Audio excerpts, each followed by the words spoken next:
Assalamualaikum warahmatullahi wabarakatuh. Halo semuanya, perkenalkan nama saya Aif Ramadhani Sumberna, mahasiswa Teknik Elektro Universitas Lampung. Saya Rahma dari mahasiswa Teknik Elektro Universitas Lampung.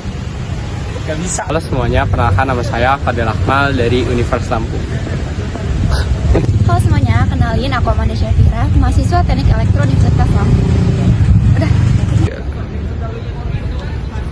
Halo semuanya, sekarang kita sedang berada di Embung A Universitas Lampung, yang dimana embung ini sering menjadi pusat perkumpulan bagi mahasiswa Universitas Lampung, yang dimana ya bisa dilihat sendiri ya, airnya sudah lumayan hijau, yang dimana pada tugas kami pada kali ini kami akan membahas air hijau merupakan dampak pencemaran air. Tempat-tempat seperti rusunawa dan kantin yang ada di dekat embung ini menyebabkan adanya pencemaran tanah yang ada di sekitar tempat tersebut. Dan juga jika dari limbah yang dihasilkan dari kantin tersebut bisa memengaruhi dari tanah, jika terjadinya hujan itu akan memengaruhi dari sistem perairan dari embung sendiri, karena tentunya dari embung ini akan menampung dari air-air yang ada di sekitaran wilayah dari embung ini. Dan juga dari rusunawa juga bisa menghasilkan limbah seperti limbah deterjen yang dihasilkan dari limbah mencuci, dan juga limbah kantin seperti limbah sisa makanan dan juga limbah sisa minyak. Seperti pencemaran tadi ini termasuk dalam pencemaran air. Itu adalah definisi dari pencemaran air sendiri. Karena pencemaran air yang ada di embung ini terlihat seperti embung ini yang terlihat seperti berwarna hijau. Kenapa berwarna hijau? Karena dari embung ini embung bisa menampung dari air-air yang ada di wilayah ini, di mana air yang wilayah ini terkontaminasi dengan limbah-limbah yang ada di sekitar tempat-tempat seperti tadi rusunawa, dan juga ada kantin, di mana dari jika embung ini menampung dari sisa sampah, limbah organik, dan juga adanya kontaminasi dari air, ini menyebabkan dari adanya alga yang menumpuk yang ada di wilayah embung ini, sehingga menyebabkan berwarna hijau, yang menyimpulkan bahwasannya embung ini mengalami pencemaran air yang dibuktikan dengan berwarna hijaunya dari warna air embung sendiri.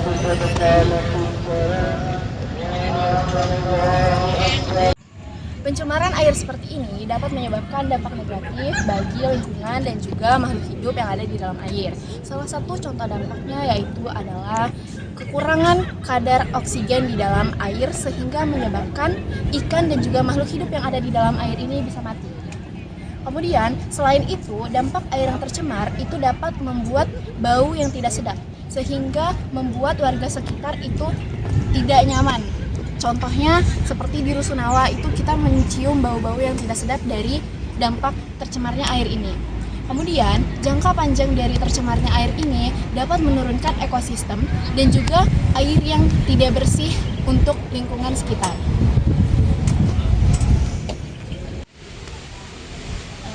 Untuk mencegah pencemaran air di sini, kita dapat mencegahnya dengan kesadaran kita sendiri. Jadi, mulai dari diri kita menanamkan arti kesadaran terhadap lingkungan kita. Bagaimana cara kita merawat lingkungan sekitar agar tampak bersih dan juga nyaman. Nah, dari embung Unila ini terlihat pencemaran airnya tidak begitu buruk, tetapi kita juga memiliki kesadaran penuh untuk menjaga lingkungan sekitar.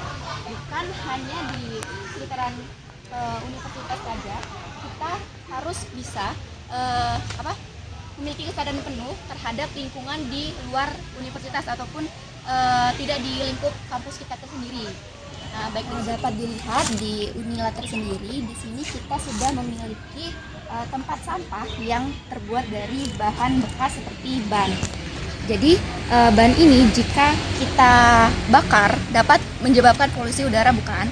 Tetapi di sini kita memanfaatkan bahan limbah tersebut menjadi barang atau tempat yang lebih berguna lagi. Seperti itu. Dan mahasiswa harus memiliki kesadaran yang penuh terhadap lingkungan sekitar agar kita juga merasa nyaman dan kita dapat menikmati alam sekitar kita dengan kondisi yang bersih.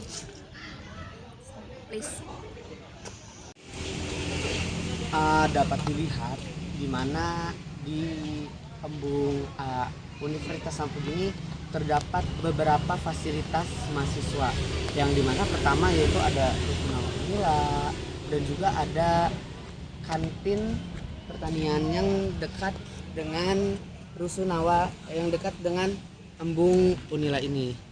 Nah, tentu saja fasilitas-fasilitas ini akan kita pakai untuk setiap harinya dan membantu kita untuk kesehariannya untuk ke kampus kan. Nah, yang dimana namun di sisi lain, di sela-sela aktivitas ini dari Rusunawa ataupun dari kantin sebelah embung ini pasti dapat menyebabkan limbah, yang dimana dari keseharian kita tadi contohnya seperti mencuci pakaian atau mencuci bekas makanan atau membuang sampah limbah. Nah, dari aktivitas tersebut apabila tidak dikelola itu akan bisa mencemari lingkungan. Nah, makanya kami sebagai mahasiswa Unila ini baik untuk menyadari bahwa mengelola limbah dengan baik itu tuh wajib. Karena kalau limbah tidak dikelola lagi dengan baik, itu akan mencemari lingkungan di sekitar embung ini. Yang dimana sampah-sampah akan kita daur ulang untuk dipakai seperti membuat tong sampah dari bekas ban mobil, atau mengelola ulang lagi botol-botol ini, atau kita membuat kerajinan-kerajinan tentang dari limbah-limbah yang bisa kita daur ulang kembali. Oke, itulah tadi pemaparan materi yang sudah dipaparkan oleh teman-teman saya. Selanjutnya itu kesimpulan dari semua penjelasan yang sudah dijelaskan tadi, bahwasanya pencemaran air ini itu sangat tidak baik untuk lingkungan sekitar sini, yang dimana sampah-sampah limbah dari beberapa fasilitas yang bisa membantu kita seperti Rusunawa atau kantin. Nah, sebaiknya itu kita daur ulang. Nah, dimana di situ kita akan menyadari bahwa pentingnya kita untuk sadar diri akan bahwasanya membuang sampah pada tempatnya, atau kita harus mendaur ulang limbah yang sudah kita buat. Jadi kesimpulannya adalah kita harus sadar diri akan diri kita sendiri. Oke, maka dari itu saya perwakilan dari kelompok Aipan Ramadhani Sempena pamit undur diri. Terima kasih. Wassalamualaikum warahmatullahi wabarakatuh.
Lihat sini, Man.